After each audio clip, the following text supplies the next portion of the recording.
have opened from the cities of Sumy and Irpin. Previous attempts at allowing citizens to leave some cities have failed, with both sides accusing each other of breaking ceasefire agreements. Well, the President Volodymyr Zelensky has also rejected Russian proposals to evacuate Ukrainian citizens into what he's described as occupied territory in Russia and Belarus. A regional governor said that an agreement couldn't be reached at this point for other cities. Well, the Ukrainian president is expected to address MPs in the House of Commons at 5 p.m. today. It's going to be the first time a president of another country has addressed the chamber. Zelensky, who's spoken to Boris Johnson on nearly a daily basis since Russia invaded Ukraine, has made a number of speeches to Western leaders in the last week, asking for military support and supplies. There's a warning employees in Britain could be facing the sharpest decline in real incomes since the 1970s. Think tank The Resolution Foundation estimates a fall of £1,000 for each household. That would normally be associated with recession. It says the crisis in Ukraine has increased both the scale of price rises and uncertainty. The Health Secretary is planning to give people more control over their treatment under new reforms for the NHS. Well, they include an expansion of personal care and a bigger role for the NHS app. Well, the NHS aims to have 75% of adults using the app by 2024. That should make it easier for people to book appointments and see their test results. You're up to date on GB News. We're on your TV, online and DAB+ radio. Now let's head to Tom for this morning's briefing.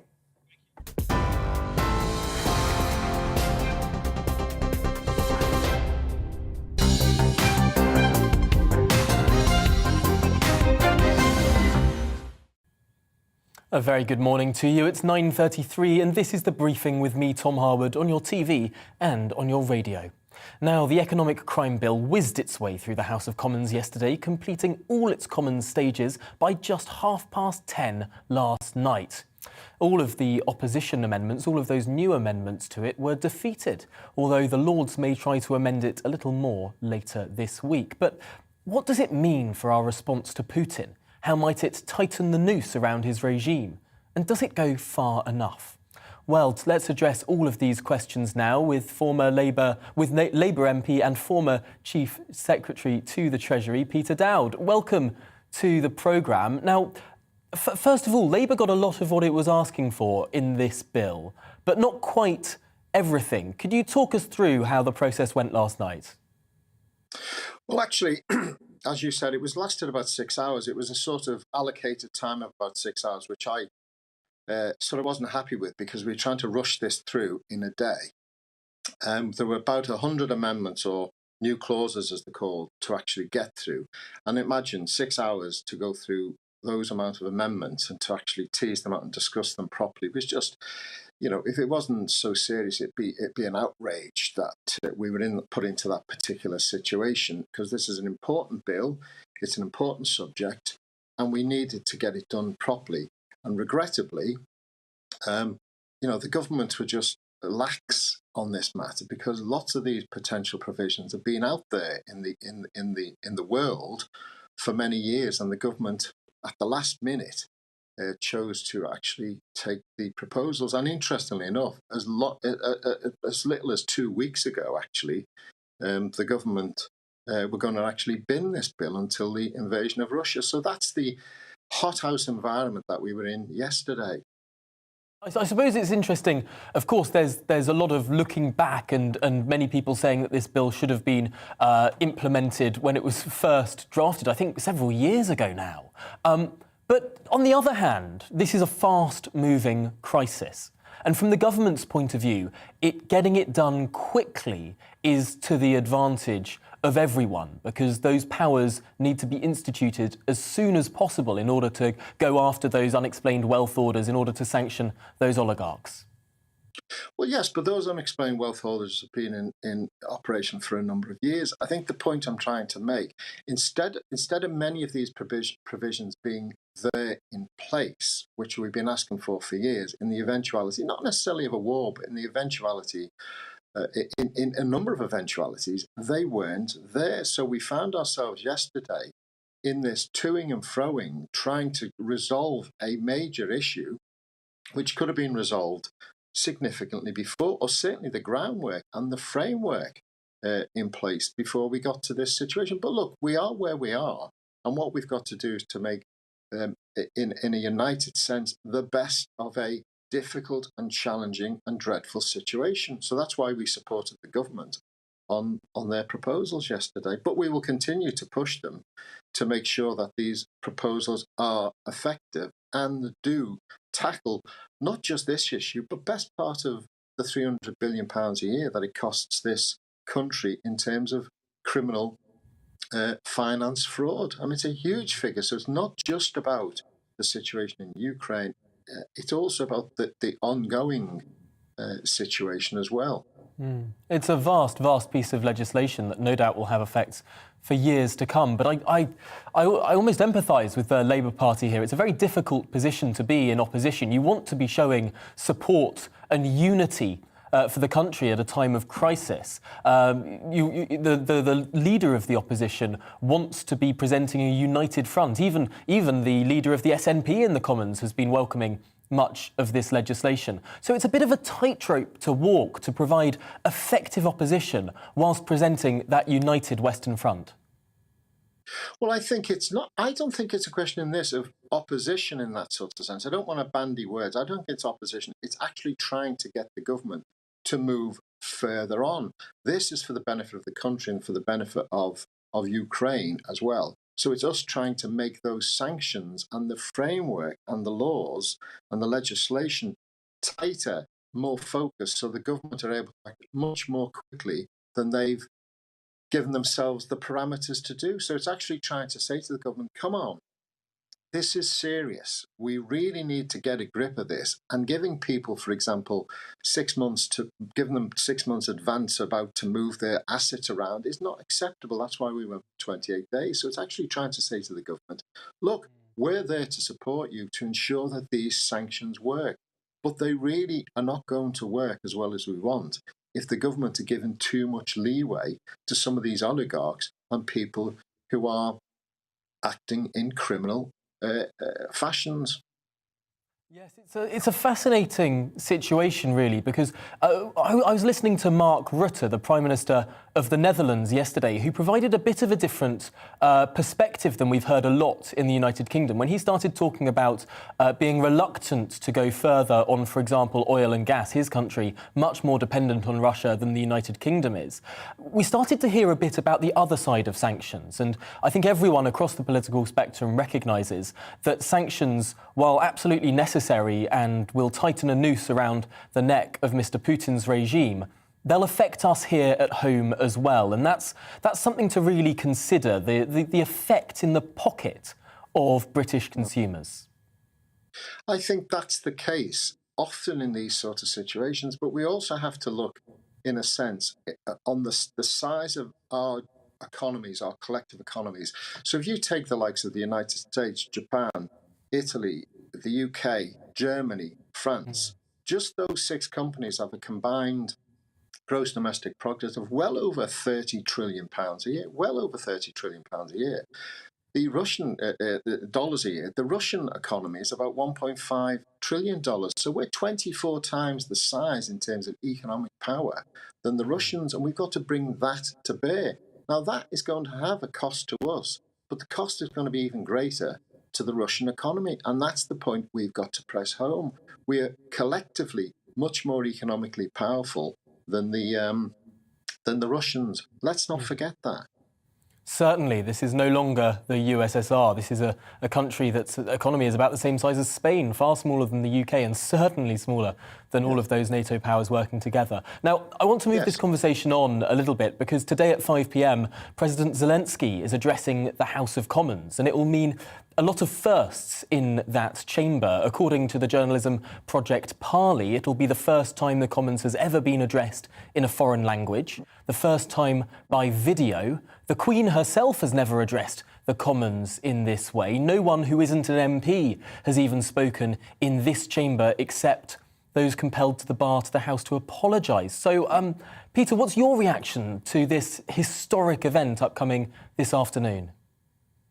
Well, I think it's fantastic, and I welcome this with open arms, as do all my colleagues. We saw the Ukrainian ambassador last week in the House of Commons, in the gallery at the House of Commons, got a fantastic standing ovation, clapping, which is exceptional in the House of Commons as well. And I think that this edition today, where the Ukrainian president will be addressing Parliament via video, will be a momentous occasion. And I hope it just sends the message that we're full square behind them. And yes, there are going to be costs to this country. There are going to be costs to our allies, but we've got to be there with the Ukrainians. And I hope that when the Ukrainian president addresses us today, he actually does realise we are there supporting him. Well, Peter Dowd, thank you very much for your perspective this morning. We appreciate your time here on The Briefing on GB News. Thanks for joining us. Thank you. Now, on to our own energy security and affordability. Yesterday, in the midst of a trilateral press conference, the Prime Minister leant into hydrocarbons, oil and gas, saying we needed to place a greater reliance on domestic hydrocarbon production as part of our transition to net zero. One of the things that we're looking at is the possibility of using more of our own hydrocarbons, and you'll have heard already what business secretaries had to say about licenses for UK own domestic production. That doesn't mean that we are in any way abandoning our commitment to reducing CO2. You can do that, but we've got to reflect the reality that there is a crunch on at the moment. We need to intensify our self-reliance as a transition with more hydrocarbons, but what we also need to do is go for more nuclear and much more use of renewable energy. The Prime Minister there, and senior figures in the Conservative Party are leaning into what this could mean for natural gas, for fracking. Writing in The Sun today, former Cabinet Minister and Brexit negotiator Lord Frost wrote, "Under Yorkshire and Lancashire, there is enough shale gas for our needs for 50 years. Modern fracking has a tiny footprint and brings no risk. The Americans do it every day and we import the results." Lord Frost there, writing in The Sun. Yet, when I asked the Prime Minister's spokesman about this yesterday, pointing to how the 2019 Conservative manifesto says that if the science shows it can be done safely, the fracking moratorium could be lifted, the answer I received was less than enthusiastic. The Prime Minister's spokesman told me we've set out our position on fracking before, and that hasn't changed. The development of any domestic energy source must be safe and cause minimal disruption and damage to communities nearby. He went on to add that we know that fracking currently comes with a high price on communities in the countryside. The quantity and size of tremors associated with fracking cannot be adequately predicted, which is why we instituted a moratorium on the basis of scientific evidence. So no movement yet from Downing Street, despite Boris's words yesterday on hydrocarbons. Well, let's examine this issue now in greater detail with Francis Egan, CEO of leading oil and gas exploration and production company Quadrilla. Welcome to the programme. First of all, there seems to have been in recent weeks a shift amongst many in the Conservative Party, particularly amongst the backbenches, but not yet the government. What do you put that down to?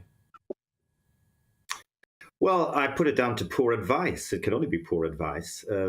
Because we saw yesterday UK gas prices reach £6 a therm, and for your viewers, that's more than 10 times what it would normally be at this time of year. We in Quadrilla are being told that we have to pour cement into the only two productive shale gas wells in the country, and we can't even get a meeting with the Secretary of State to discuss it. So whilst it's encouraging to hear the Prime Minister talk about using our own domestic gas resources, I'm afraid that talk isn't backed up by any action or any meeting with his business department. It is pretty extraordinary, I imagine, because the business secretary has said previously that they'll be going for the North Sea.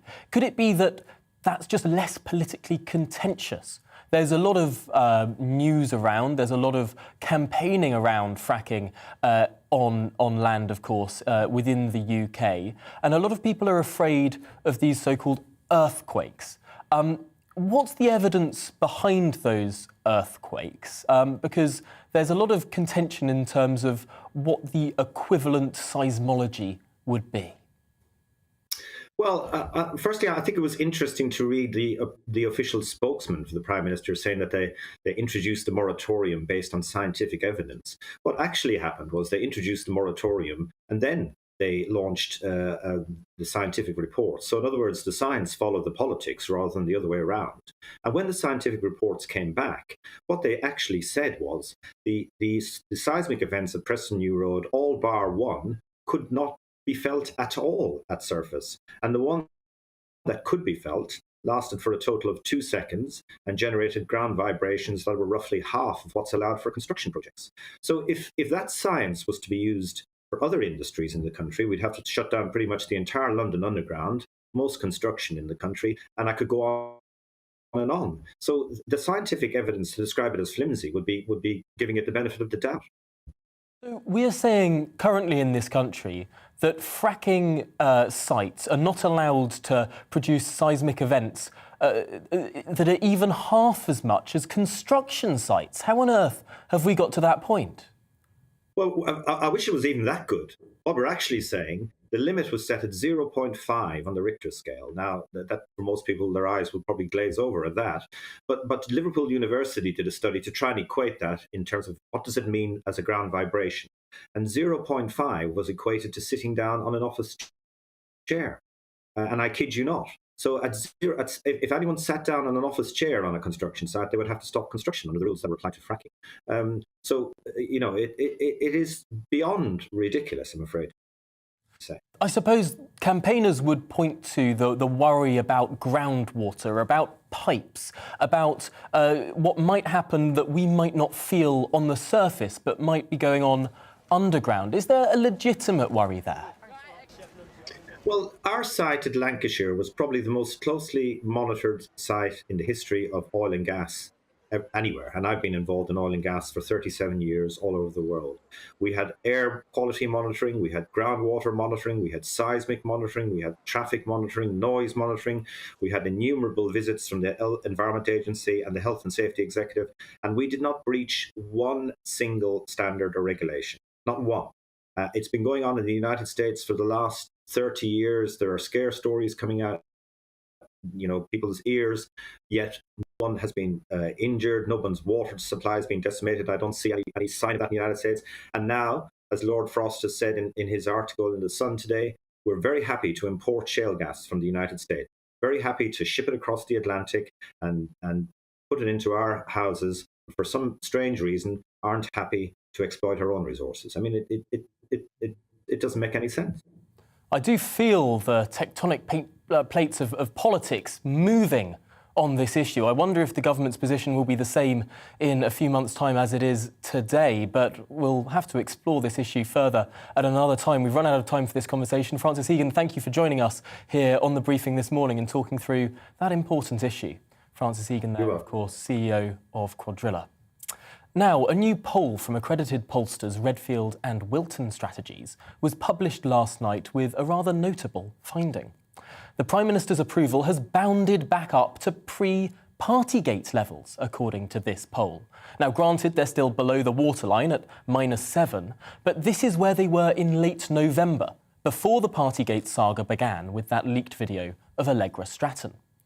Now, this means that in the crucial best Prime Minister question in this poll, Boris has once again pushed ahead of Sir Keir Starmer at 39 points to Starmer's 35.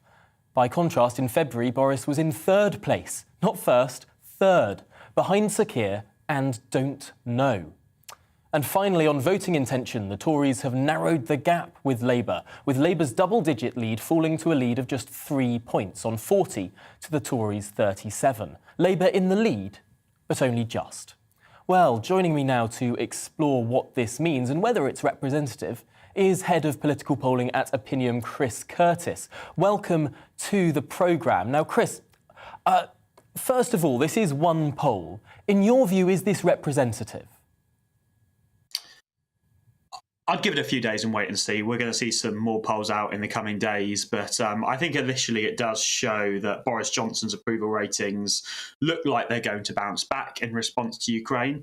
I suppose to a certain extent that should be expected. It moves the conversation away from Partygate and towards an area that's a lot better for the Conservatives and the Conservative Party brand, defence and national security. And also it gives the Prime Minister the opportunity to look prime ministerial and strong again after those scandals that have plagued his leadership over the last few weeks. So I think to a certain extent this was to be expected, but I do think this increase in support for Boris Johnson that we've seen from this one poll, we'll look out to see if it's replicated in others. It is a bit bigger than us pollsters would probably have expected. I read what you wrote last night on this, that you couldn't work out if this is something to do with Boris Johnson being this sort of remarkably bouncy politician that seems to defy political gravity so often, or if this is something about the times in which we live. Could you expand upon that? Yeah, I mean, not very long ago, we were looking at Boris Johnson's approval ratings and, seeing one of the most unpopular prime ministers this country's had in recent times. And normally the kind of approval ratings that you only ever see for a prime minister in their dying days in office. And so I think the prediction most of us would have made at that point is that it would be very difficult for him to end up coming back from that and to do so. Now, don't get me wrong, he still hasn't completely come back from that. We've seen one poll where his numbers are still just a bit bad rather than very bad. But I think that getting to a place now where he's a bit bad does mean that a political comeback for him, where he looks like the kind of person who could win the next election, it is certainly feasible. Whereas a few weeks ago, I would have said that that's incredibly unlikely situation to end up in. Now, Chris, I wanted your take on this. Freelance journalist Oz Katerji is someone who's been very critical of Boris Johnson in recent months, but he's currently reporting from within Ukraine, from Kiev, and he tweeted this yesterday, saying, "As someone who's been a fierce critic of Boris Johnson for a long time, it must be said, as far as Ukrainians I speak to are concerned, he is the best ally Ukraine has. I honestly take no pleasure in reporting this, but it's indisputably true. Come here and ask people yourself." He then went on to add that, quote, "People here see Britain as being a more reliable ally now than the US and the EU." I wonder if this particular response, the UK's quick response on Ukraine, rather than just the fact of a Prime Minister looking prime ministerial because of events, might that have cut through in some sense? I'm not sure. I'm sort of less convinced that is true, and I think one of the reasons for that is that Boris Johnson isn't particularly the story. If you do tune into the 6 or the 10 o'clock news, the stories that generally lead the bulletins are about the Ukrainians, the brave Ukrainians. The president of Ukraine is featuring a lot more than the Prime Minister of the United Kingdom in those stories. So I think actually it is a lot more to do with that moving the story on and the small opportunities for the Prime Minister to look prime ministerial, rather than people necessarily understanding the nuances of Britain's response and whether we've been better or worse than our allies.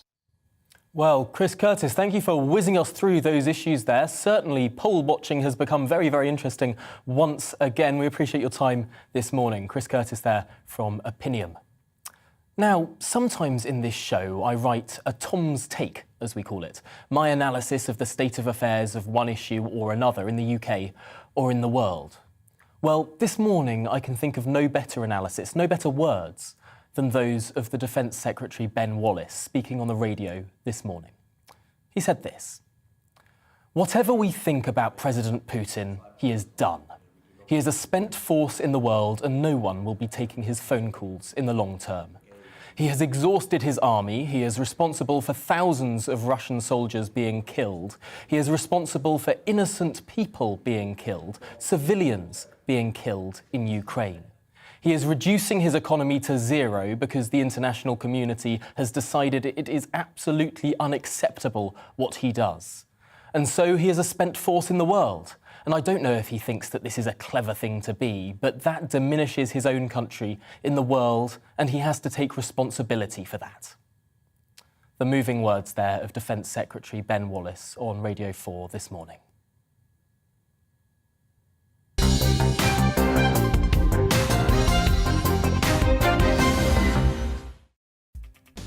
Well, that's it for the briefing this morning. Thank you for your company. Coming up, it's To The Point with Patrick Christys and Inaya Falarin Iman. But first, here's the weather.